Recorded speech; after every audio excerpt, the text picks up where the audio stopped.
Olá, irmãos, muito bem-vindos para a nossa aula da Epístola de Judas. Estou muito feliz porque estamos no fim da jornada desse Bíblia em 365 dias, né? Nós estamos na reta final e hoje é o penúltimo livro do Novo Testamento, que é a Carta de Judas. Mas antes, eu queria convidar os irmãos para orarmos juntos, né? Tá bom? Senhor nosso Deus, ó Pai amado, nós te agradecemos, Senhor, por este momento, por este dia, o dia santo do Senhor, Deus. E eu te agradeço, eu te louvo, Pai, porque o Senhor tem nos guardado até aqui, o Senhor tem nos tratado com amor e misericórdia, o Senhor tem nos chamado, Senhor, para sermos, Senhor, teus filhos, Senhor. Nesse momento, eu quero entregar essa aula em tuas mãos, pedir que o teu Santo Espírito seja o condutor, seja o nosso mestre, e que me use, Senhor, como instrumento, Pai. Que seja o Senhor glorificado, e que esse ensino da tua palavra venha trazer, Senhor, edificação da nossa fé, essa fé que nós devemos, Senhor, guardar e batalhar por ela, Pai. E nesse ensino, Pai, que possamos ser edificados, Pai, em nome santo de Jesus. É o que eu te peço, eu te oro e te agradeço. Amém. Então, vamos lá, né? Nós estamos aqui na Epístola de Judas. O tema que tinham me dado era joio e trigo, que também é verdade. Nós vamos ver aqui em Judas como a igreja, naquela época, na igreja primitiva, estava com esse problema, né, do meio dos cristãos, que infiltração dos falsos mestres no meio da igreja. E o Judas aqui, na verdade, ele convoca a igreja, convoca os irmãos da mesma fé para batalhar por ela. Certo? Então, vamos começar aqui. Então, essa epístola de Judas, o autor, nós não temos dúvida que seja Judas, o irmão de Tiago, e meio-irmão de Jesus. Ele começa dizendo que ele é servo de Jesus Cristo e irmão de Tiago. E no Novo Testamento, nós temos vários Judas, na verdade. Jesus Cristo teve apóstolos, né, com o nome de Judas. Com certeza não era o Judas Iscariotes, mas tinha outro Judas, mas o outro Judas não é irmão de Tiago. Então, por ali nós vemos, lá em Mateus, em Marcos, é citado o nome de Judas como um dos irmãos mais novo de Jesus Cristo. Então, nós todos, a tradição da igreja aceita Judas como o irmão de Tiago. Tiago era pastor também. Aliás, todos os irmãos de Jesus, até a morte e ressurreição dele, nenhum dos irmãos criam em Jesus como Messias. E eles vieram a crer em Jesus depois da sua morte e ressurreição. E Tiago, então, depois se tornou um grande pai da igreja em Jerusalém, junto com os apóstolos. Então, Judas e Tiago andaram muito próximo aos apóstolos. Então, eles não eram apóstolos, mas meio que eles tinham esse apostolado, né? Eles eram missionários e provavelmente Judas era um missionário itinerante, era um pastor itinerante, e ele morou na Palestina, e parece que ele nunca saiu da Palestina, né? Então, lá ele cuidava, pastoreava as igrejas.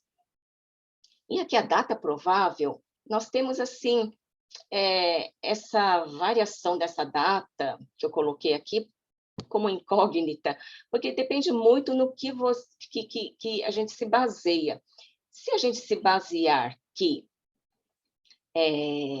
Pedro, porque nós sabemos que quando nós estudamos Judas, muitos estudiosos, teólogos, eles costumam estudar, né, a primeira carta de Pedro e a segunda carta de Pedro junto com a carta de Judas, que eles são muito semelhantes, principalmente na segunda carta de Pedro, no capítulo 2, nós vamos encontrar, assim, grande parte, ou se não a maioria, do conteúdo de Judas nessa segunda carta de Pedro, no capítulo 2.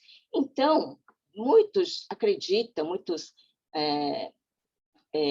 teólogos e tal, acreditam que Pedro incorporou a carta de Judas, né, nessa sua carta. Se for assim, como Pedro escreveu a carta nos anos de 65 a 68 depois de Cristo, se tomarmos por essa base, então Judas escreveu essa carta antes, então por volta, ou até, né, pode ser até 50, né, década de 50 depois de Cristo. Agora, se entendermos que Judas, que se baseou na segunda carta de Pedro para escrever essa carta, então a gente pode estender essa data até 80 depois de Cristo, porque em algumas passagens Judas fala como se fosse no passado, né? Ele cita muito os apóstolos que naquela época então já morreram, e sabemos que Judas ele viveu até o último quarto do primeiro século, né, depois de Cristo. Então, tem essa data meio, né, sem poder dizer o exato. Mas isso daqui também não implica em nada, né, importante. E local provável, Palestina, porque sabemos que Judas sempre morou na Palestina, e os destinatários são os cristãos, judeus e gentios, essas igrejas. É uma carta pastoral circular, que eram para todas as igrejas. E o propósito dessa carta é a advertência contra os falsos mestres, tá bom? E, na verdade, esta carta, quando Judas queria escrever uma carta para as igrejas, a princípio ele queria escrever uma carta sobre a salvação, né, que todos compartilhavam. Ele queria escrever um tratado sobre salvação, sobre a fé, mas algo aconteceu, algo surgiu que fez com que Judas mudasse essa vontade dele de escrever esse tratado. Algo mais urgente surgiu, né? Chegou a ele sobre os falsos mestres que estavam se infiltrando nas igrejas, então, né, ensinando heresias, e isso foi algo que, para ele, era mais urgente ainda, de combater esses falsos mestres. Então, continuando aqui, nós temos o esboço, é uma carta que segue os padrões daquele período, que tem a saudação, né, e depois o corpo da epístola, e depois, no final, a doxologia. Talvez a doxologia é uma das partes desse livro, dessa carta, que a maioria conhece, né? Que depois nós vamos ver. Porque é uma carta muito curta, uma carta de um capítulo só, mas que tem muito a nos ensinar. Eu também não sabia, eu já tinha lido esta carta anteriormente, mas, realmente, agora que você... né, nós vamos estudar a fundo, nós vamos ver o quanto nós podemos extrair de ensinamento aqui. Espero que eu consiga expor para vocês aqui. Então, Judas, capítulo 1, que só tem um capítulo, versículo 1 e 2, ele começa a introdução. É Judas, servo de Cristo Jesus, Jesus Cristo, irmão de Tiago. Então, aqui ele se põe como irmão de Tiago, ele não fala que é irmão de Jesus Cristo. Então, aqui mostra a humildade de Judas, né? Ele é servo de Cristo. E irmão de Tiago, então, ele considera que o Tiago é uma referência que todos conhecem, e ele também se submete ao Tiago, certo? E aos que foram chamados, amados por Deus Pai e guardados por Jesus Cristo. Eu queria aqui também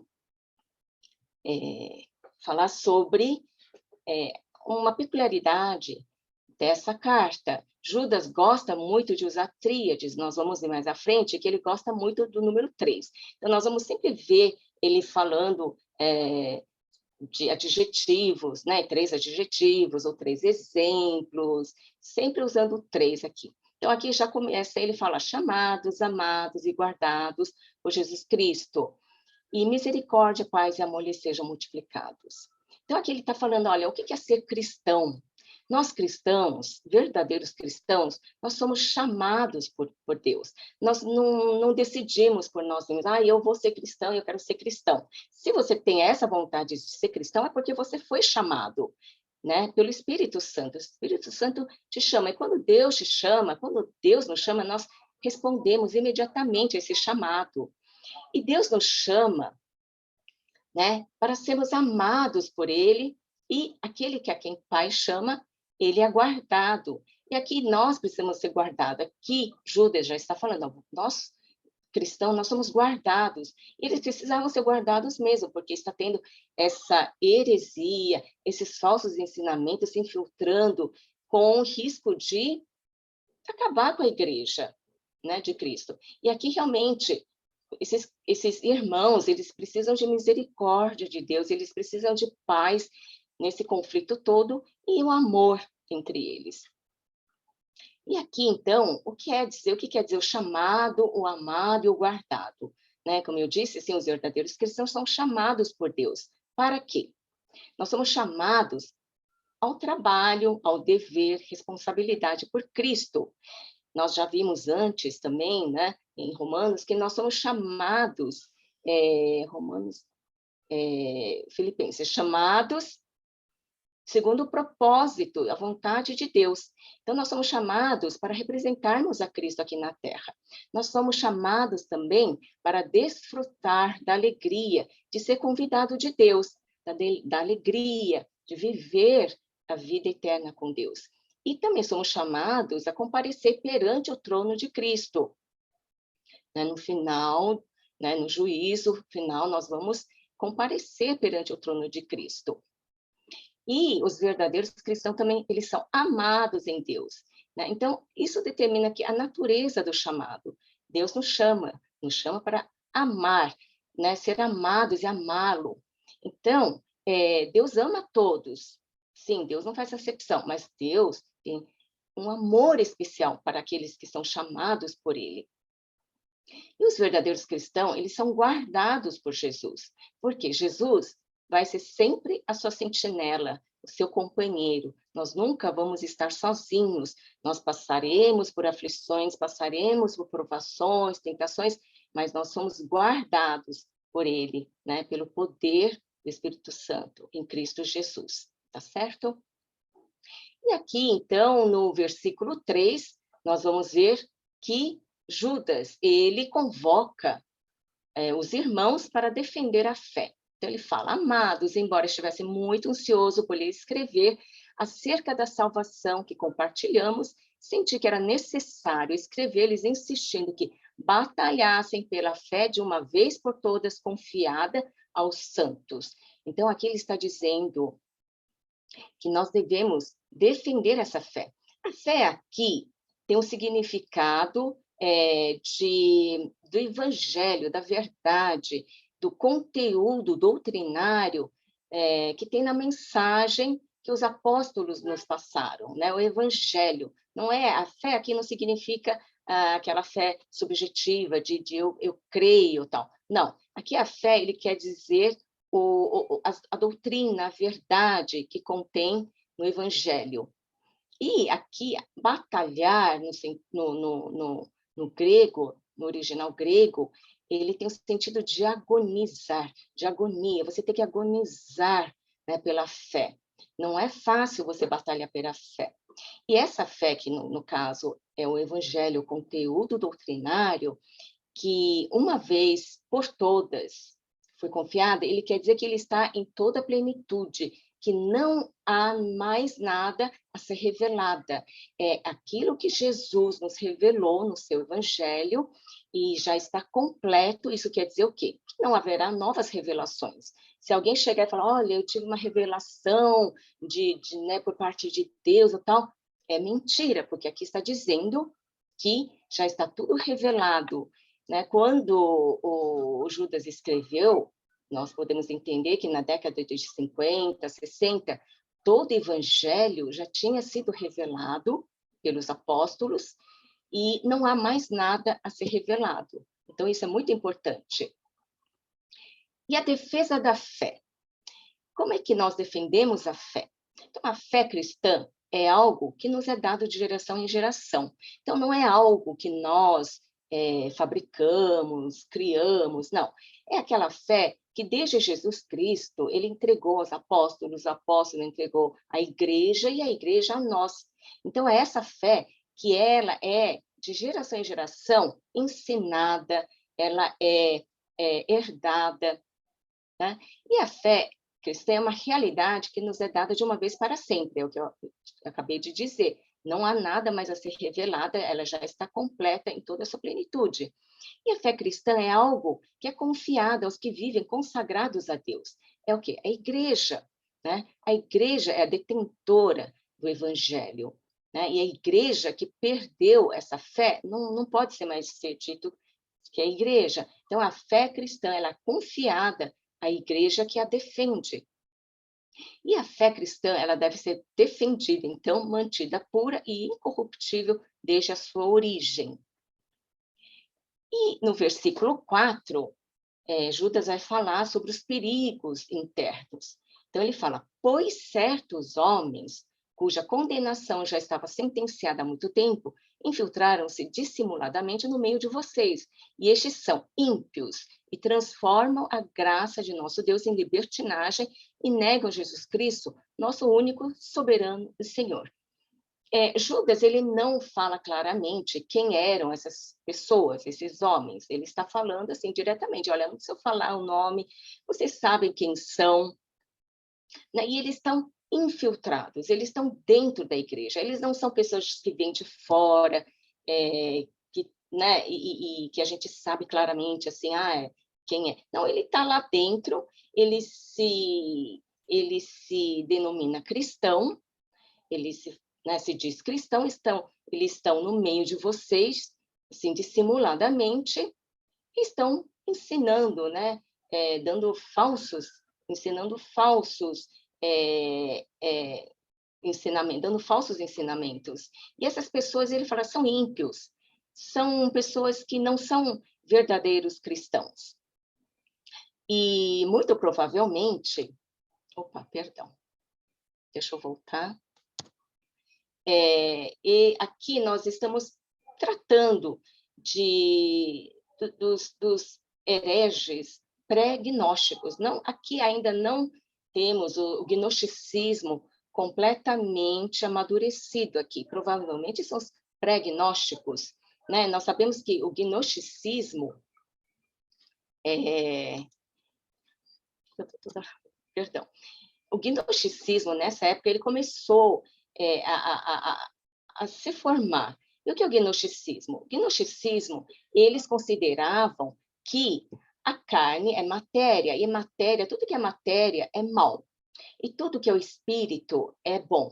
Então, se a matéria é má, o corpo, então, é mal, então não importa o que a gente faça com o corpo, que não tem problema, porque Deus é espírito, e Deus só vai olhar o que o nosso coração crê. Então, eles dizem assim, meu coração crê em Deus e tal. Então, é só isso que Deus vê. Deus não quer saber do homem externo, o que ele faz.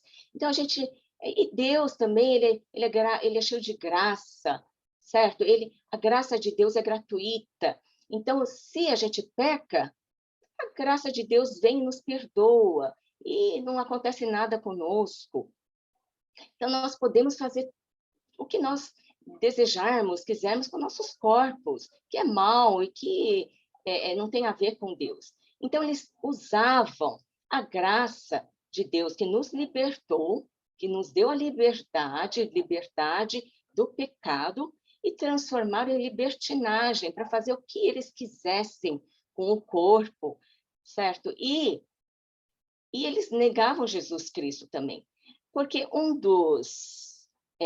vamos dizer, uma das crenças do gnosticismo era que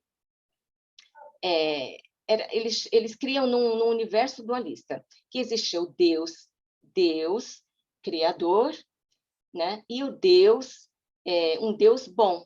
O Deus bom não é aquele Deus que criou o mundo, na verdade, porque o mundo é feito de matéria, a matéria era mal, matéria é mal. Então, o Deus que é bom não ia criar esse mundo. Então, existiam dois deuses. Então, a partir daí, ele não fala que Deus é um único Deus. Eles falavam que existe o Deus, que é um Deus bom, Deus Espírito, Deus bom, e esse Deus, que acontece que ele emanava, eles diziam éons, né? Emanava esses éons, uns elos, e esses elos iam se distanciando do Deus bom, até que um certo elo aqui, ele tocou na matéria, na terra, e criou. Aí esse é o Deus criador, e esse Deus criador era um Deus hostil, ignorante, e esse Deus é o criador do mundo.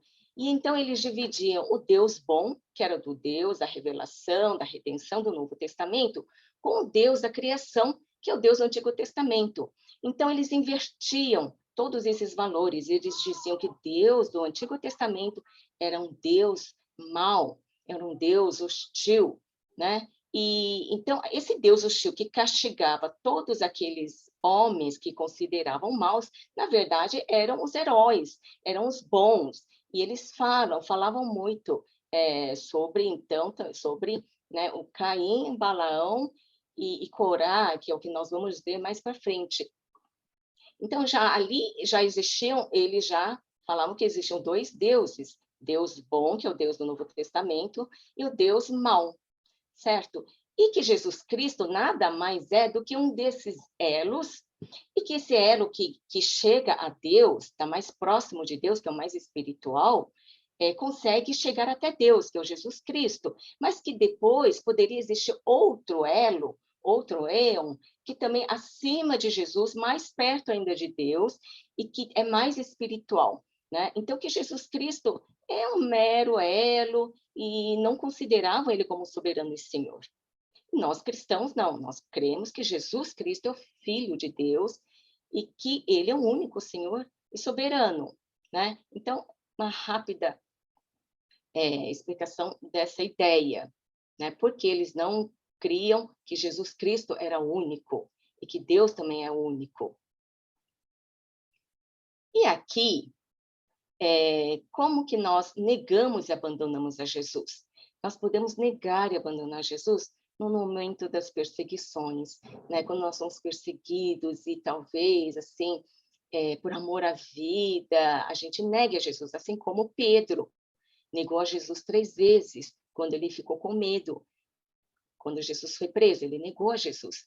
Nós também podemos negar a Jesus, abandonar a Jesus por conveniências pessoais, né? Às vezes, não é conveniente eu defender o Evangelho, defender Jesus aqui no meio, né, das pessoas que criticam, então eu vou ficar quieta por conveniência, é melhor não defender nada, é melhor não dizer nada.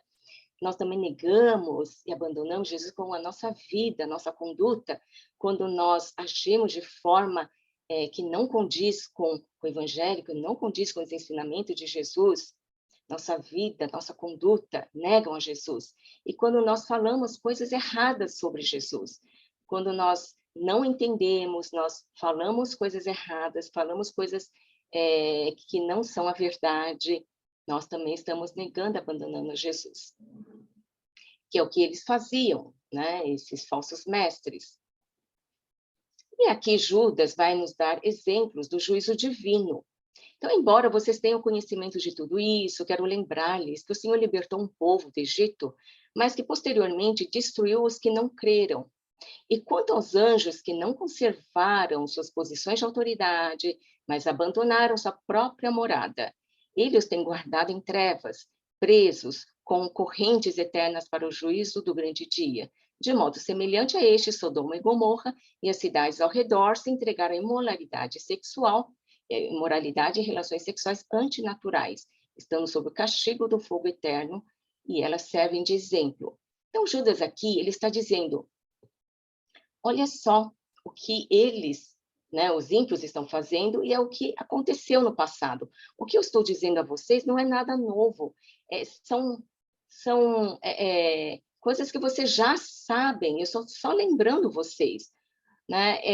O que aconteceu com aquele povo? Tudo isso é um exemplo de libertinagem. Deus salvou esse povo, ele vai dar o exemplo de Israel, que Deus, o Senhor, libertou do Egito, assim como Jesus nos libertou também do pecado, que é o Egito, libertou do Egito, da escravidão do pecado, da escravidão do Egito, mesma coisa.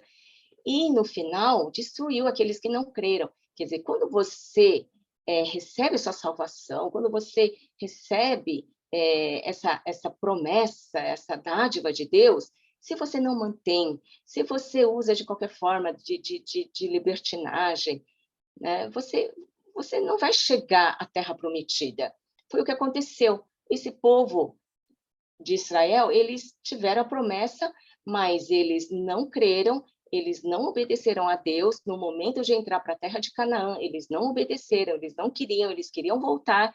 E o que aconteceu? Deus disse: vocês não vão entrar no meu descanso, certo? Então, é a mesma coisa. E os anjos? Aqui, os anjos, nós temos duas posições aqui de anjos, né? Um é que o diz que abandonaram a sua própria morada. Nós podemos entender que Judas está mencionando aqueles anjos que se rebelaram contra Deus, porque cada anjo tinha a sua autoridade e a sua posição, mas esses não queriam ficar onde estavam, eles queriam mais, então eles abandonaram a sua própria morada e se rebelaram. Então, Deus os castigou mantendo em trevas, né, para o juízo final. Nós podemos aqui entender que seja Lúcifer e os seus anjos, né, anjos que estavam com Lúcifer.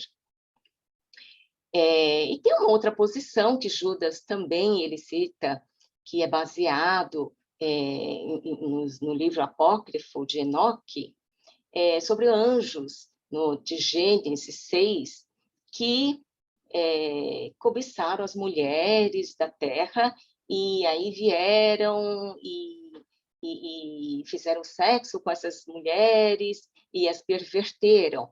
Então, Judas também, de certa forma, ele quer comentar sobre isso.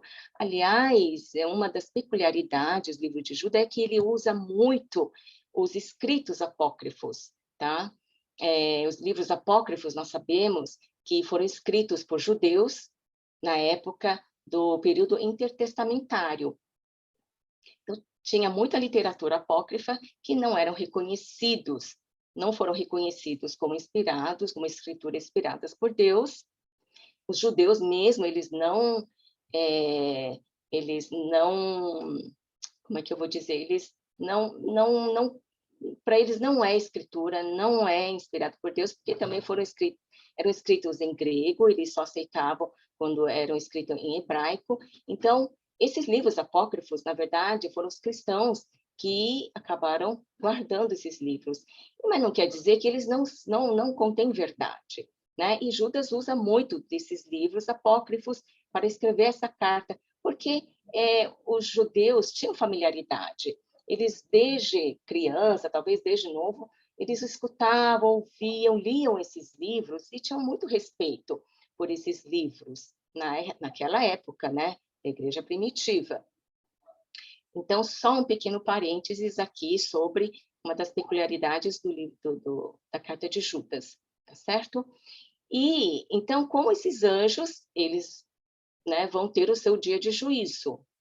E também Sodoma e Gomorra, que são as cidades que se entregaram à imoralidade e relações sexuais antinaturais. Nós vamos lembrar aqui que quando Ló estava, né, nessa cidade, os anjos os visitaram, e o que os homens dessa cidade queriam? Que Ló entregasse esses anjos para que eles tivessem relações sexuais com esses anjos, que tinham aparência de homens. Então, por causa disso, pela imoralidade, perversidade, Deus castigou, né, enviando fogo, queimando toda essa cidade. Então, esses são os exemplos que Judas está, né, dando aqui. Então, os terríveis exemplos são o pecado de Israel, que desobedeceram, né? E desconfiaram da providência de Deus, desconfiaram da promessa de Deus. E os pecados dos anjos, que é o que? Arrogância e rebeldia. Eles foram arrogantes, eles é, é, não se submeteram à autoridade de Deus, se rebelaram. E o pecado de Sodoma e Gomorra, né? Nós acabamos de dizer.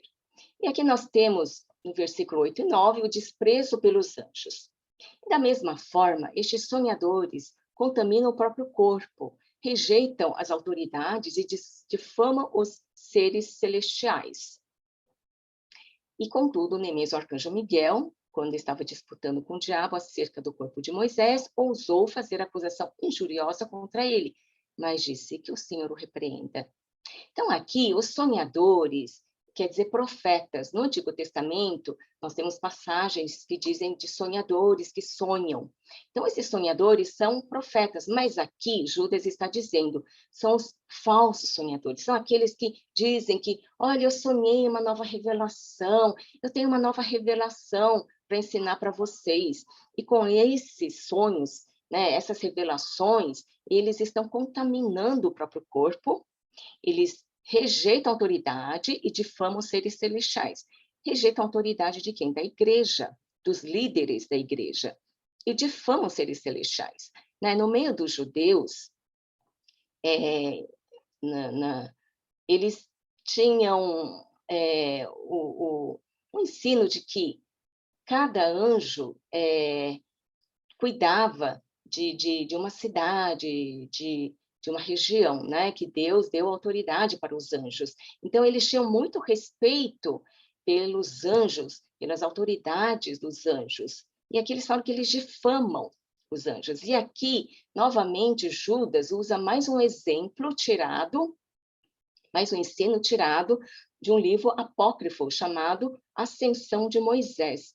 O que fala desse livro? Que diz que quando Moisés morreu, isso retratado lá em Deuteronômio, quando Deus chama Moisés para o monte, e lá Moisés morre. E esse livro conta que, então, Miguel, arcanjo Miguel, por ordem de Deus, vai lá para sepultar o corpo de Moisés. Mas, quando ele estava sepultando, o diabo apareceu para reclamar desse corpo, para dizer assim, o corpo é matéria, é ruim, Moisés pecou, Moisés era um pecador, Moisés é assassino, porque Moisés matou o egípcio, né, na sua juventude, então Moisés é um assassino, e então esse corpo me pertence. E o que o Satanás queria era levar esse corpo, né, para o povo de Israel, para que eles adorassem esse corpo. Então, para idolatrar esse corpo.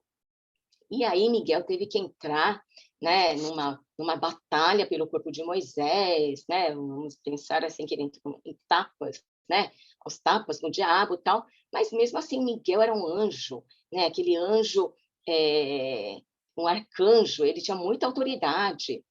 E assim como o diabo, o Satanás também era um anjo, ele era decaído, mas ele era um anjo de muita autoridade. E aqui Miguel, nem nessa situação, ele ousou acusar, ele ousou, né, difamar o diabo. Ele simplesmente disse que o Senhor o repreenda. E o que isso nos ensina? Que a gente deve respeitar os anjos. De certa forma, porque anjos são mensageiros do Senhor e têm autoridade. E nos ensina também que nós não devemos subestimar a autoridade do diabo. Nós não devemos pensar, olha, diabo, imagina, eu não tenho que ter medo, não. O diabo está amarrado, né? Eu estou com Deus e o diabo está amarrado. E simplesmente baixar a guarda e não ter medo, não. Nós temos que ter essa consciência de que o diabo é um anjo decaído com poder. E quem repreende é o Senhor, e quem o amarra é o Senhor, e quem cuida de nós, né, é o Senhor também. Então, é aqui que ele está dizendo que esses falsos mestres, eles não sabem de nada, não entendem de nada, e ainda falam mal, né, dos anjos, e não se submetem às autoridades e tal. E aqui, então, versículo 10, ele vai falar sobre o evangelho da carne. Então, todavia, esses tais difamam tudo que não entendem, e as coisas que eles entendem por instinto, como animais irracionais, nessas mesmas coisas se corrompem. Então, é isso, né? Eles não entendem, não têm discernimento espiritual e difamam as coisas que eles não entendem, né? E é o que acontece. Nós já, quem nunca encontrou alguém que é assim, que não entendem da nossa fé, mas falam mal, difamam e ainda querem corromper, né? Eles se corrompem como animais irracionais, porque eles não têm discernimento espiritual. Porque para ter discernimento espiritual, você precisa ser espiritual. E desde o começo, desde o início, eles já não... Nós entendemos que eles não são cristãos verdadeiramente salvos, não tiveram um novo nascimento, eles não têm o Espírito de Deus. Então, eles não têm como entender as coisas do Espírito. E o que eles têm são somente instintos animais, né? E eles se corrompem com isso. Então, aqui, nós temos exemplos aqui, o que são os homens pervertidos? O que eles fazem? Os homens pervertidos, então, eles criticam tudo que não entendem, desprezam as coisas espirituais, carecem de discernimento espiritual, né? As coisas que entendem são demandas de baixo instinto, né? Eles só pensam em moralidade sexual, perversidades, né? Os valores deles são carnais. Por isso que nós dizemos que o que eles defendem é o evangelho da carne, e eles não ouvem a voz de Deus. E isso é o que acontece com as pessoas que andam nesse caminho, né? Que chega uma hora que as pessoas, na verdade, têm o Espírito de Deus, quando fez o homem, ele dotou de Espírito, mas com com afastamento, com pecado, né? Você vai se cauterizando, o espírito vai morrendo dentro de você, porque você não busca mais a Deus, não ouve mais a voz de Deus, você vai ficando cauterizado, e o Espírito de Deus se afasta daquele que continuamente peca, que não quer ouvir a voz de Deus, e acaba que se tornando surdo para a voz de Deus. E é isso que acontece.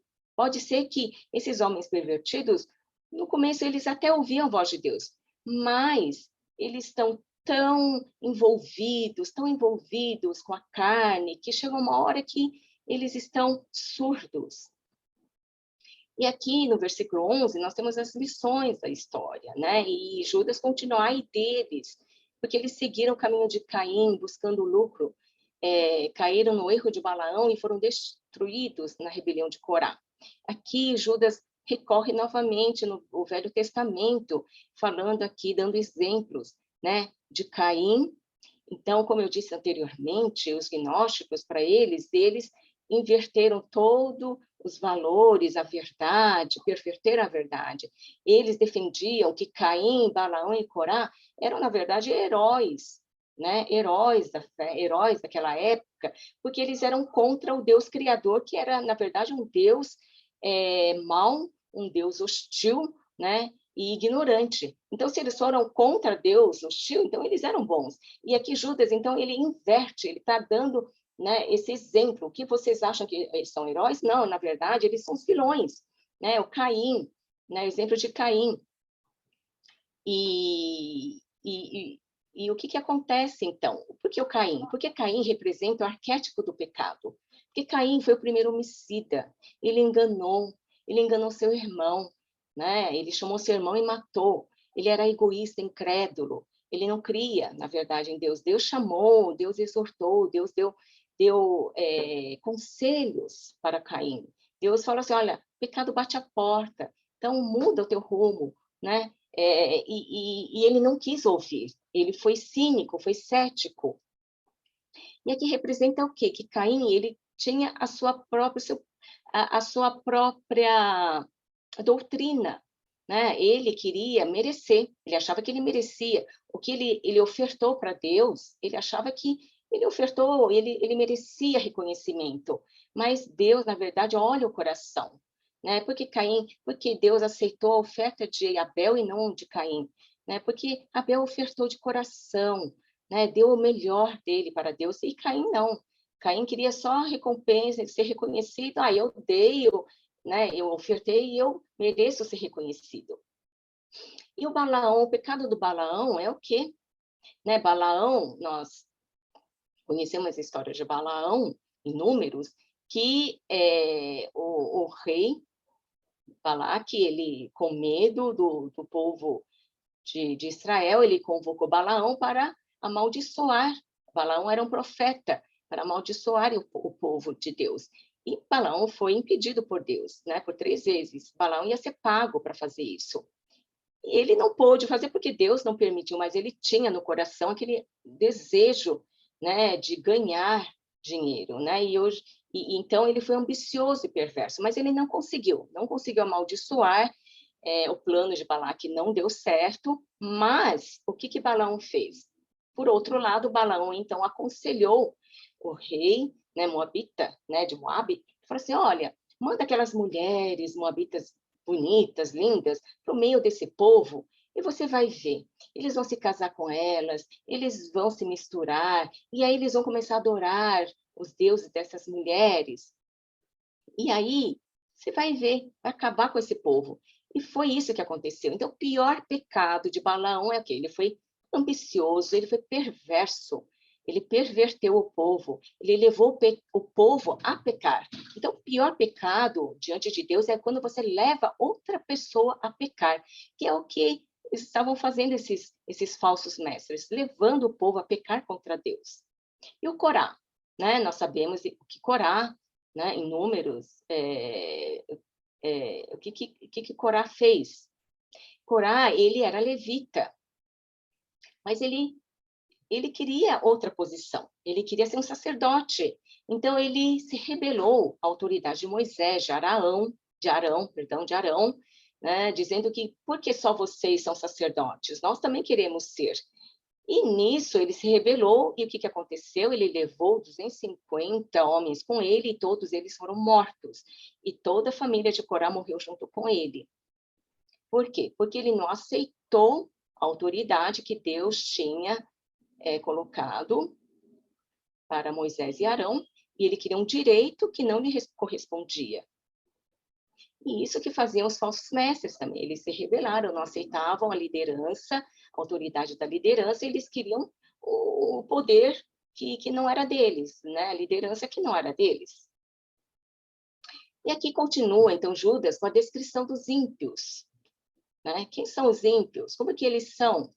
E dá exemplos. Aqui nós vamos ver 6, né?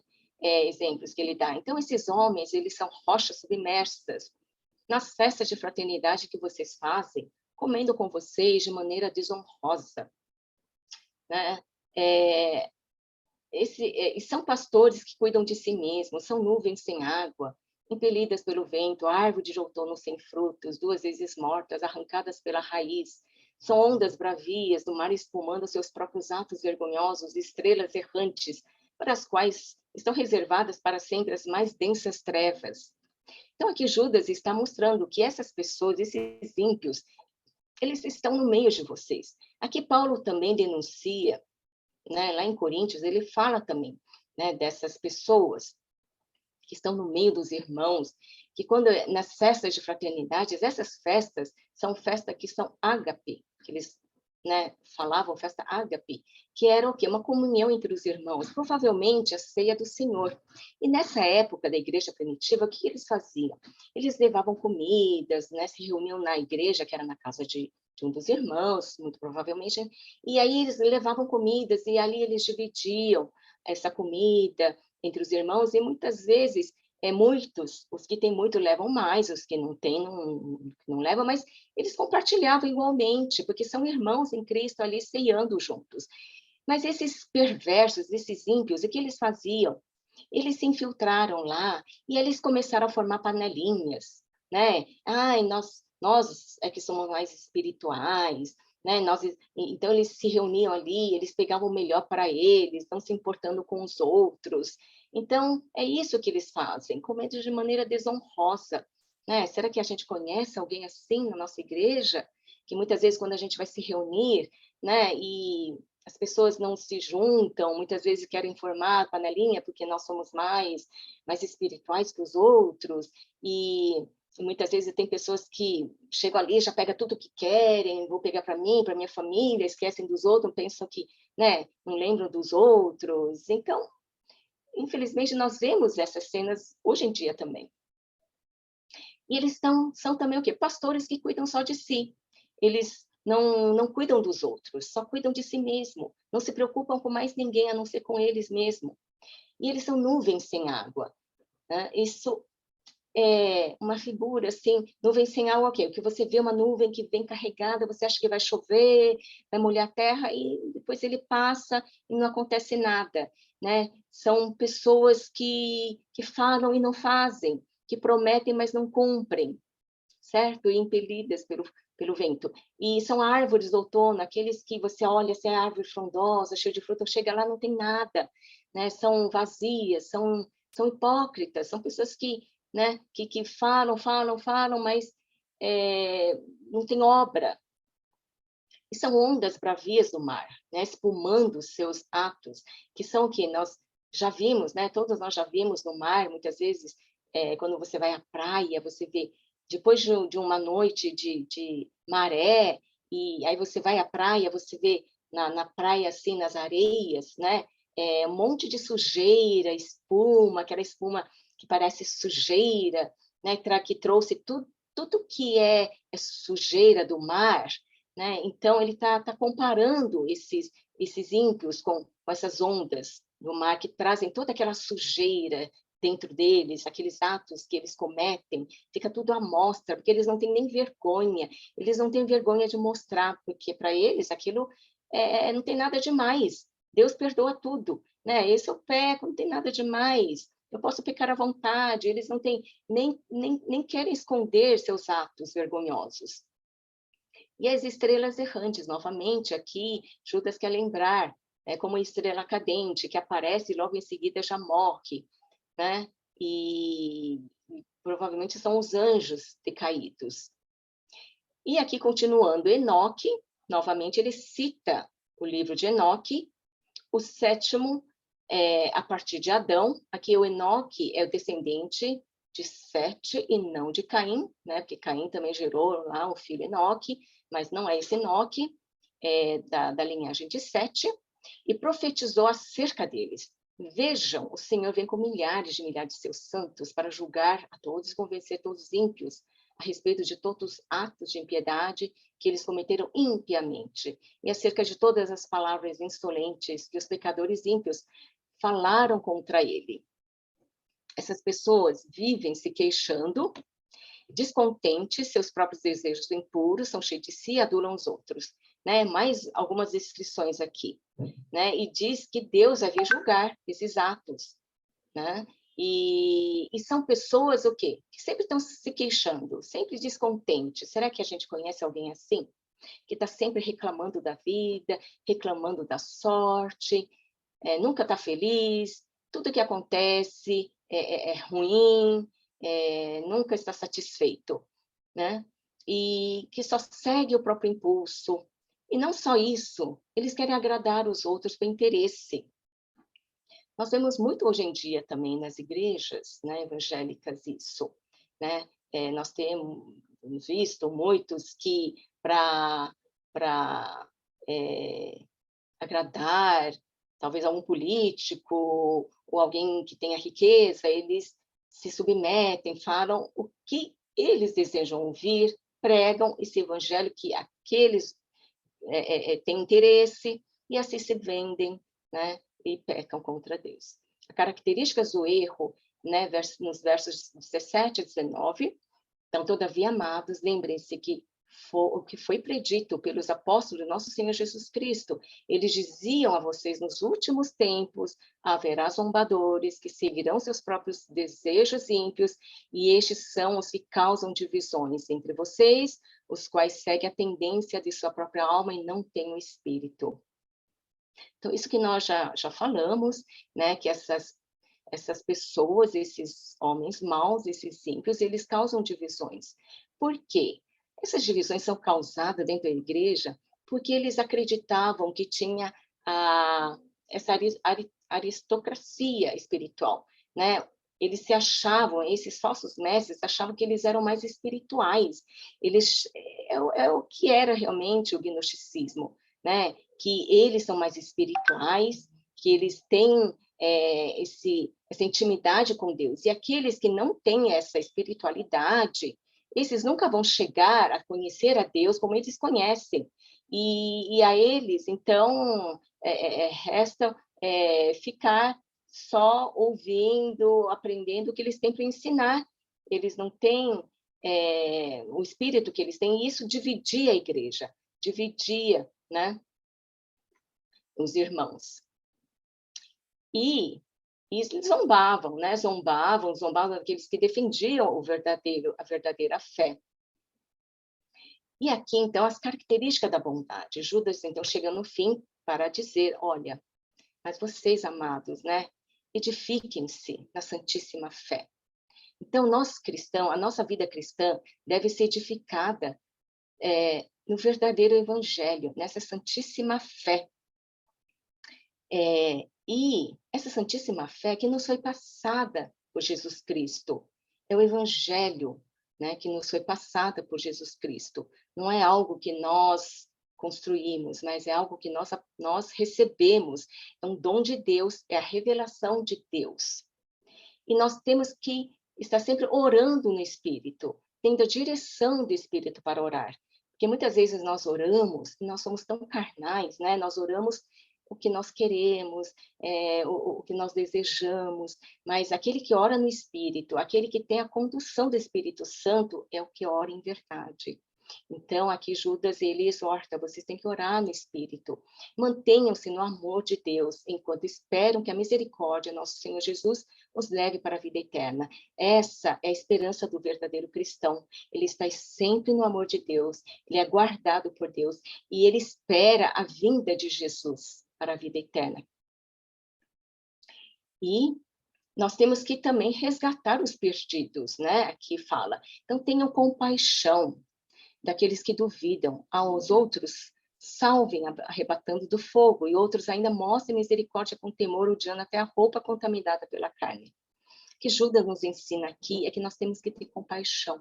Nós não devemos ser aqueles cristãos que, vendo o pecado do outro, simplesmente vira as costas e fala, não é comigo, ele tem liberdade, cada um é livre para o que quer, para o que faz. Não, nós temos que ter compaixão. Essas pessoas que muitas vezes são levadas aos falsos ensinos, muitas vezes é porque eles são fracos espiritualmente, não têm discernimento. Muitos deles estão brincando de pecar. Muitos estão falando, então tá, né? Por influência dos outros, né? Desses que pregam inverdades, pregam, né? Esses falsos ensinos, e eles são levados por eles, mas é porque eles estão na dúvida, eles não têm firmeza na fé. Então, desses, nós temos que ter compaixão, nós temos que ir atrás, nós temos que trazer de volta, né, no amor, não acusando, mas buscando, trazendo, aconselhando, né? E aos outros nós temos que arrebatar do fogo. Tem aqueles que eles estão tão cegos espiritualmente, eles não enxergam que eles estão naquele pecado, e muitas vezes nós temos que arrancar a força, né? E aqueles outros nós temos que mostrar misericórdia. E aqui nós temos outra categoria daqueles que estão no pecado, e muitas vezes nós queremos salvá-los, mas nós temos que ter a consciência, aquele que quer salvar, ele tem que estar firme na sua fé, né?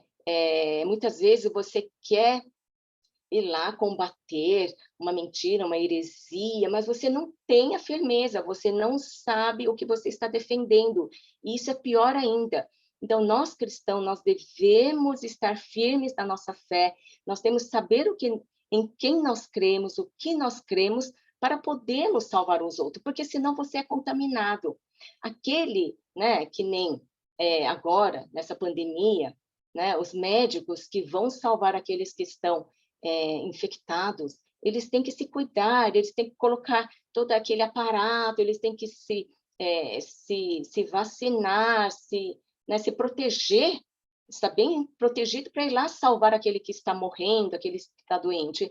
Nós, mesma coisa, nós temos que nos fortalecer na verdadeira fé, ser firme para salvar alguém. Ninguém vai salvar ninguém sem estar preparado. Se você não sabe nadar, você não vai salvar alguém que está se afogando. É isso que ele quer dizer. Então, cuidado, né? Cuidado. Você quer lá salvar, ajudar? Vê primeiro se você está preparado para isso. E nos chegando ao final da doxologia, que são os versículos que creio que a maioria já ouviu e conhece, nessa linda, né, doxologia, que diz, que declara que aquele que é poderoso para impedi-los de cair e para apresentá-los diante da sua glória, sem mácula e com grande alegria. Ao único Deus, nosso Salvador, seja alegria, majestade, poder e autoridade, mediante Jesus Cristo, nosso Senhor, antes de todos os tempos, agora e para todos sempre. Amém. Aqui ele diz, ele declara que Deus é o Todo-Poderoso e que vai impedir-nos, né, verdadeiros cristãos, de cair e vai nos apresentar diante da sua glória sem mácula, sem mancha e com grande alegria. E isso é a nossa esperança e a nossa oração, né? Que possamos aqui aprender com essa carta de Judas e sermos sempre firmes no combate às heresias, que hoje em dia também está muito difundido em toda a sociedade, nas igrejas, em todo lugar, e que possamos ter a nossa fé firmes, né, em Cristo Jesus, na verdade, para que possamos defendê-los. Amém? E é isso que eu tenho para compartilhar com vocês, e dou graças a Deus por esse ensinamento. Então, eu queria convidar também agora para terminarmos com uma oração, tá bom? Ai, Senhor nosso Deus, nós te agradecemos, te glorificamos, a Deus, porque Tu és o nosso Deus, nosso Senhor soberano, Pai. O Senhor que tem nos chamado, o Senhor que tem nos amado e guardado. Em Ti nós depositamos nossa confiança e que o Senhor continue nos conduzindo nesse caminho da Santíssima Fé, Pai.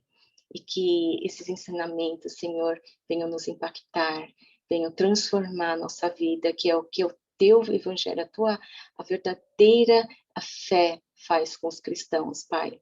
E que nós possamos aprender aqui, Pai, como defender, como amar a Jesus, Pai. É o que eu oro, Senhor, que o Senhor abençoe a cada irmão aqui presente, cada família representada, que o Senhor abençoe essa semana que está por vir, Senhor Deus, que possamos viver a Tua palavra, possamos viver, Senhor, o Teu Evangelho, Senhor, sermos verdadeiros defensores, sal e luz nessa terra, Pai. É o que eu te oro, é o que eu te peço e agradeço, em nome santo de Jesus. Amém.